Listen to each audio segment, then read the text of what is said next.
কারণ আপনি সাইজ না হয়ে বেসাইজ অবস্থায় চলাফেরা করলে তো লাভ হবে না। এর মধ্যে ইসলাম নাই, ইসলাম সাইজের মধ্যে। এখন আপনারাও বলেন জামাত ইসলামী সব ঠিক আছে, কিন্তু ওনাদের একটা সমস্যা হয়েছে, ওরা গেলে আগে কি করে? গেলে আগে কি করে? গেলে আগে কি করে? এটা কি জামাতের দোষ নাকি আল্লাহর বিধান? কিন্তু আপনার ভাষায়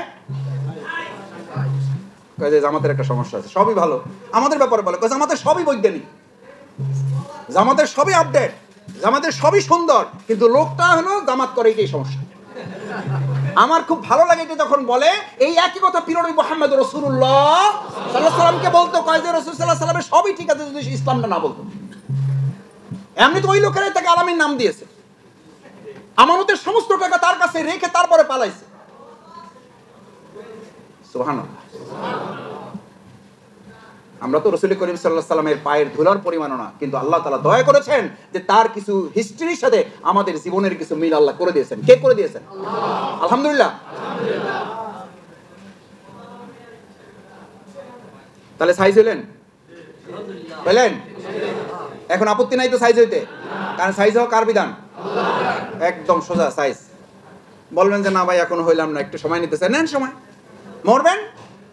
দুই ছেলের মধ্যে এক ছেলে মাথার কাপড় ধরবে আর এক ছেলে পায়ের কাপড় ধরবে, দুই ভাই দুই দিক থেকে টানবে আর বলবে এই টানো, এখনো তো বাপের পা সোজা হয় নাই, সোজা করো।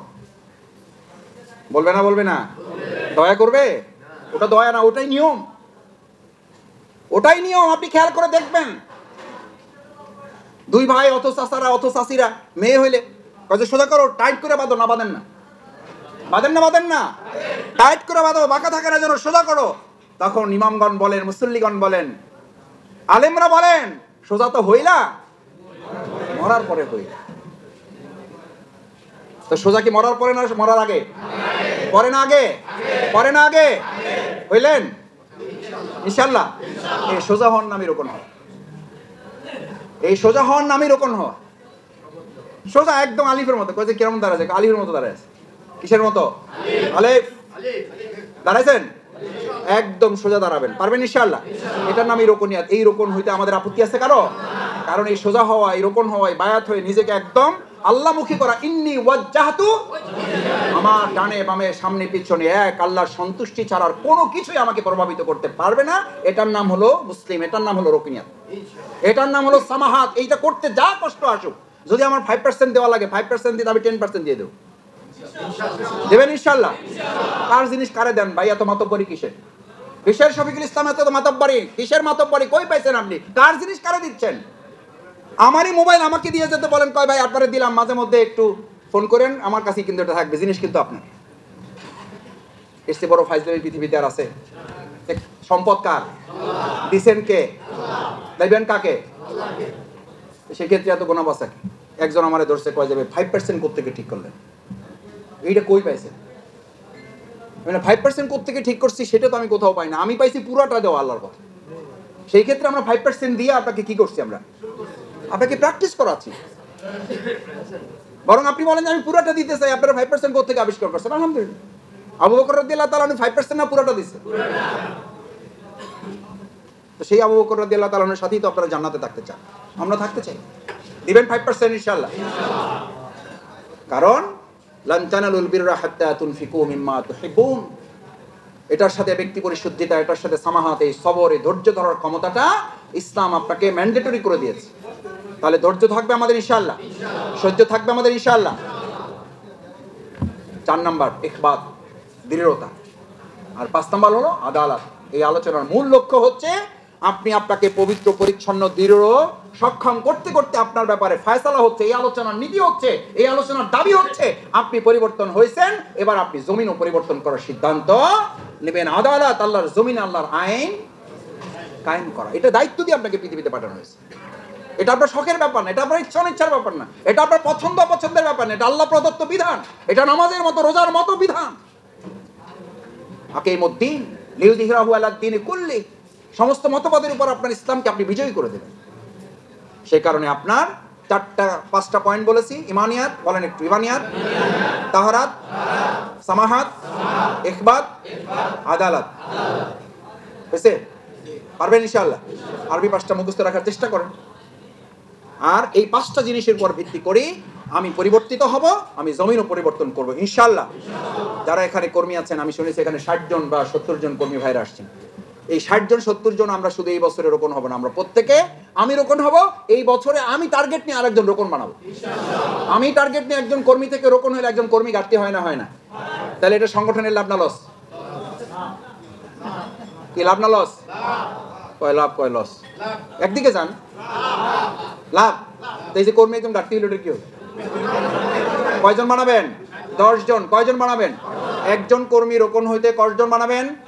কমপক্ষে আরো কয়জন রোপণ বানাবেন? একজন রোপণ 10 জন কর্মী। এই 10 জন কর্মী একজন রোপণ বানাইছেন, এদেরকে তো ময়দানে কাজে লাগাইতে হবে, এই জন্য একটা ইউনিট বানাবেন। কয়টা ইউনিট? তাহলে রোপণ কয়জন? আপনি না তো, আপনি বাদে একজন, আপনি সহ 2 জন। আর কর্মী কত? 10। ইউনিট কত? পারবেন ইনশাআল্লাহ। আর নিসাব কয় পার্সেন্ট? 5%। আর রিপোর্ট আমরা রোপণ হওয়ার পরে রাখা শুরু করবো ইনশাআল্লাহ। আচ্ছা ঠিক আছে, আজকে থেকে রাখেন। তাহলে এই আলোচনা আর গেলাম না, কারণ রিপোর্টের সাথে আপনার সম্পর্ক পরকালীন জবাবদিহিতার প্রস্তুতি সম্পর্ক। হাসিবু ক্বাবলা আন তুহাসাবু, তুমি হিসাব রাখো চূড়ান্ত হিসাব দেওয়ার জন্য। এটা তো চূড়ান্ত হিসাব না। আপনি আজকে নামাজ কাজা করে ফেলেন, আল্লাহ মাফ করুন কোনো কারণে, এখানে কোনো শাস্তি দিতে পারবো আমরা? কিন্তু শাস্তি কে দিতে পারবেন? আল্লাহ দিতে পারবেন। সেই শাস্তি থেকে বাঁচার জন্যই আমাকে বলা হয়েছে হাসিবু, ক্বালা রাসূলুল্লাহ সাল্লাল্লাহু আলাইহি ওয়াসাল্লাম, ক্বাবলা আন তুহাসাবু, চূড়ান্ত রিপোর্ট পেশ করার আগে নিজে নিজে রিপোর্ট রাখার প্র্যাকটিস করো। তাহলে রিপোর্ট রাখবো না? রাখবো না? রাখবো। ইন্নী জানান্তু আন্নী মুলাকিন হিসাবিয়া, সেদিন কিয়ামতের দিন লোকের আফসোস করে বলবে, আহার এই রিপোর্টের ব্যাপারে আমাকে বলা হয়েছিল, কিন্তু আমি ধারণা করছিলাম, আমি জানতাম যে এরকম একটা রিপোর্টের মুখোমুখি আমাকে হতে হবে। ওয়ালা মাদরি হিসাবিয়া, কিন্তু আজকে আমি কোনো রিপোর্ট চাই না, আমাকে রিপোর্ট থেকে মাফ করে দেন। কিন্তু রিপোর্ট থেকে মাফ হবে না। আল্লাহ তাআলা বরং বলবেন তোমার আজকে সমস্ত কিছু মুক্ত করে দেওয়া হলো, ওপেন করে দেওয়া হলো, ভিডিও ক্লিপ চালু করে দেওয়া হলো। আমাদের এক উপমন্ত্রী, প্রতিমন্ত্রী 33 সেকেন্ডের, এক ডিসি 33 সেকেন্ডের ভিডিও ক্লিপ ওপেন হওয়ার পর চাকরি নাই। কয় সেকেন্ডের মনে আছে? এক ডিসির কত সেকেন্ডের? 33 সেকেন্ডের ভিডিও ক্লিপ চালু হওয়ার পর ডিসিগ্রি শেষ। আর আপনার 33 বছরের ভিডিও ক্লিপ চালু হয়ে যাওয়ার পর আপনার ঈমান থাকবে নিশ্চয়তা আপনারা কে দিয়েছে? শফিকুল ইসলাম মাসুদের যদি 33 বছর দরকার নাই, 33 দিনের ভিডিও ক্লিপ এখন এখানে প্রজেক্টরে দেখানো শুরু হয়, আলোচনা বাদ দিয়ে আপনাদের সবাই আগে আমাকে দৌড়ান দেওয়া লাগবে। আর আপনার গোটা জিন্দেগির ভিডিও ক্লিপ সেদিন চালু করে দেওয়া হবে।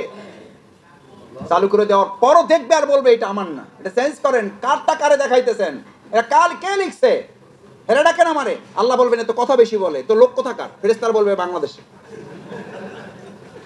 এটা আমার কথা না, এটা আমার প্রিন্সিপালের ব্যাখ্যা সূরা ইয়াসিনের। প্রিন্সিপালের ব্যাখ্যা আমার সূরা ইয়াসিনের। বিসমিল্লাহির রহমানির রহিম, আল ইয়াওমা নাখতিমু আলা আফওয়াহিহিম। এটা তো বেশি কথা বলে, এটা বন্ধ করো। আমি বাস্তবে এটা দেখে আসছি, ইংল্যান্ডে দেখে আসছি। আমি দেশের সমালোচনার জন্য এটা বলছি না, বোঝার জন্য বলছি। আমি 2 বার সৌদি আরবে গিয়েছি এই সংগঠনের প্রয়োজনে।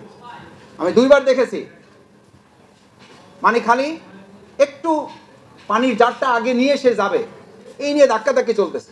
পুলিশ তো ওর আরবিতে কথা বলে, বোঝাতে যায় না বেশি।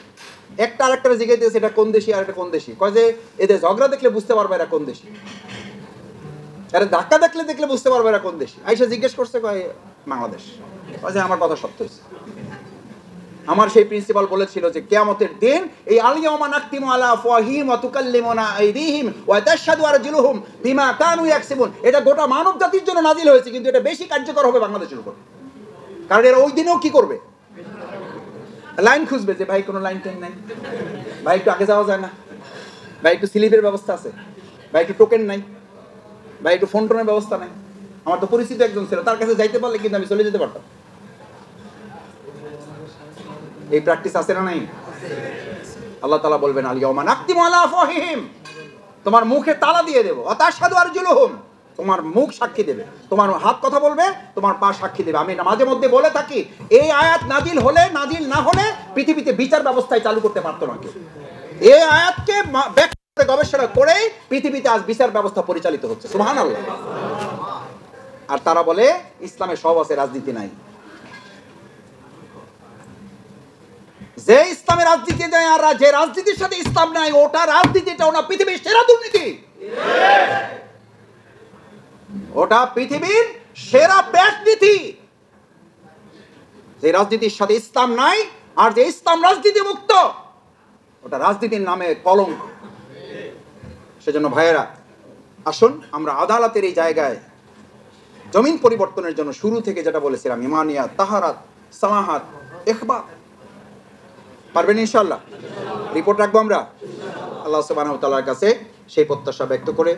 আপনারা অনেক কষ্ট করেছেন, সন্ধ্যা থেকে শীতবস্ত্র উপহার প্রদান করেছেন, এরপরে আপনারা নিজেরা এসছেন যে আমরা এবার জমিনের মানুষের কল্যাণ করেছি, এবার আমার নিজের কল্যাণের জন্য। যে আমরা গ্রামে একটা কথা বলি, নিজের ভালো তো পাগলেও বুঝে। তো আলহামদুলিল্লাহ আমরা তো পাগল না, আমরা তো ভালো স্বাভাবিক মানুষ। তাহলে আমার ভালোটাকে আমরা বুঝবো না? আমরা মানুষের কল্যাণ চাই, আমরা দেশের কল্যাণ চাই, আমরা রাষ্ট্রের কল্যাণ চাই, আমরা সমাজের কল্যাণ চাই, কিন্তু প্রথম কল্যাণটা কার করতে হবে? আল্লাহ আমাদের কল্যাণের জন্য কবুল করুন। সুবহানাকাল্লাহুম্মা ওয়া বিহামদিকা আশহাদু আল্লা ইলাহা ইল্লা আনতা আস্তাগফিরুকা ওয়া